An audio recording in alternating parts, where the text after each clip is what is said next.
In this demonstration, I will show users how to complete and submit a simple procedure response. On successfully logging in to the Civil Online portal, users will be taken to this screen. All non-solicitor portal users will find a variety of advice and information icons on various pages throughout the portal. Advice icons offer advice relative to the page you are on. Information icons give information pertinent to the question asked or the information required on any given page. In order to begin a new simple procedure response, users should click on the option "I want to respond to a simple procedure claim." Users are now asked to enter details relating to the first claimant. If the first claimant is an individual, users should enter the first claimant's surname only.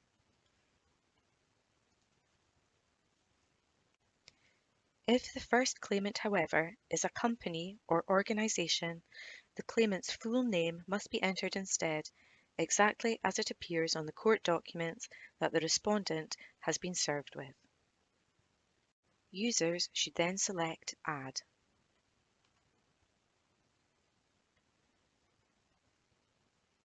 If there are multiple respondents in the case, users will first be asked to confirm which respondent they are responding on behalf of. Users will then be asked to confirm whether the respondent is an individual or a company or organisation. Please ensure that the correct option is selected, as the selection made on this page does affect the information required in the coming pages. However, if the wrong option is selected, users can simply navigate back to this page using the back button and change the selection made. Once all information has been input, users should select Next to continue. Users will now be asked to confirm how they wish to respond to the claim. Claims where the respondent is an individual will have three options on this page. The respondent can either 1. Admit the claim and settle it before the last date for response. 2. Admit the claim and seek time to pay the money. Or 3. Dispute the claim or part of the claim. It's worth noting that claims where the respondent is a company or organisation will have only two options available: admit the claim and settle it before the last date for response, and dispute the claim or part of the claim.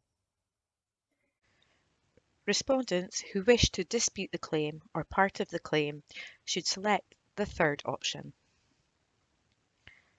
Respondents are then asked to enter details relating to the background to the claim, as well as what steps, if any, have been taken to try to settle the dispute with the claimant.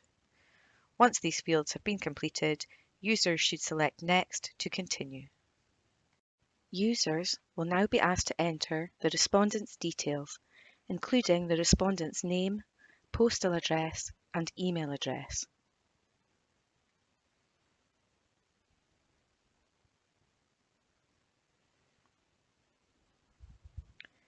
Users will also have to confirm the respondent's preferred method of contact.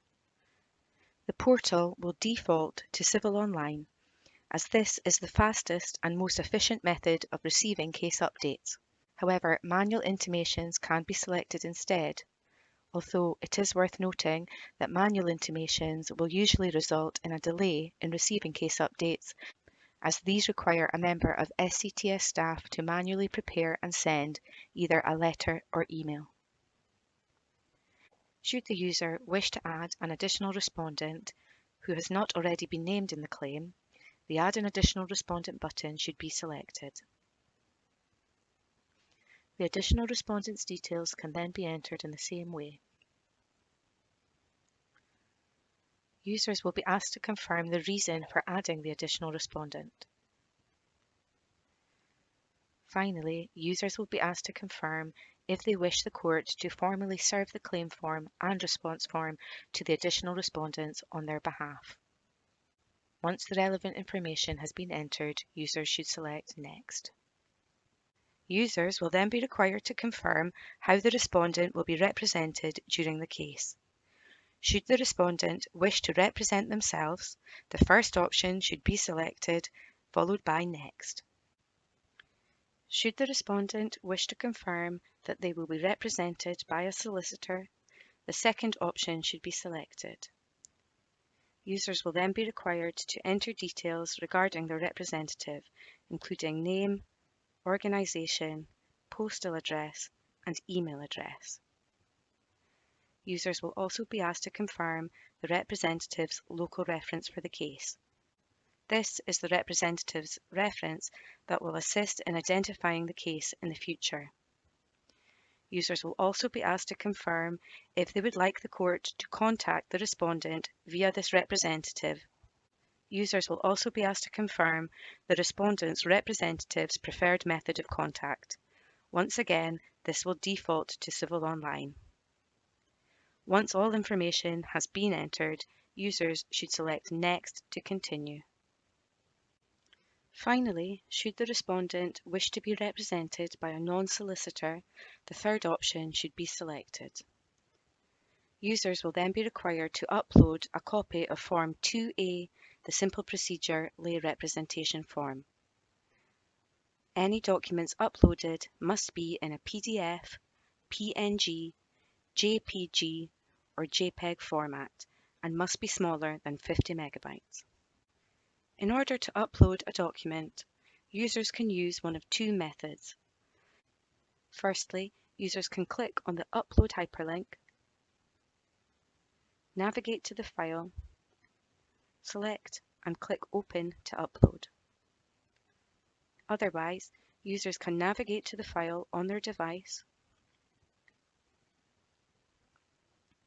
Once located, click and drag and drop into the upload window.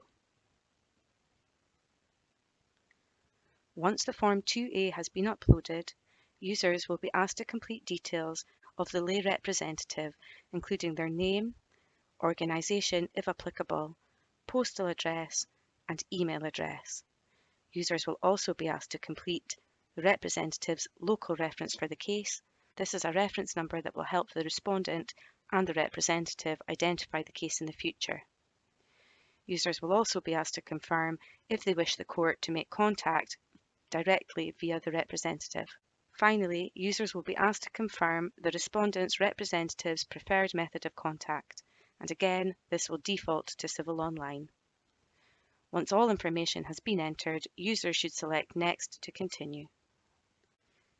Users then have the option to upload any supporting documents. Up to 5 documents can be uploaded at any one time. Users must first select which type of document they wish to upload. Documents can then be uploaded using the methods already shown. Once the relevant documents have been uploaded, or indeed if this page is unnecessary, users should click Next to continue. Users will then be brought to the case summary page where the details entered in the response can be checked. If any amendments are necessary, users can navigate back to the required page for amendment using this back button. Once users are content with all the information entered, users should click Submit. Users will then receive a submission receipt. The submission receipt will confirm both the date, time, and the court to which the submission was sent.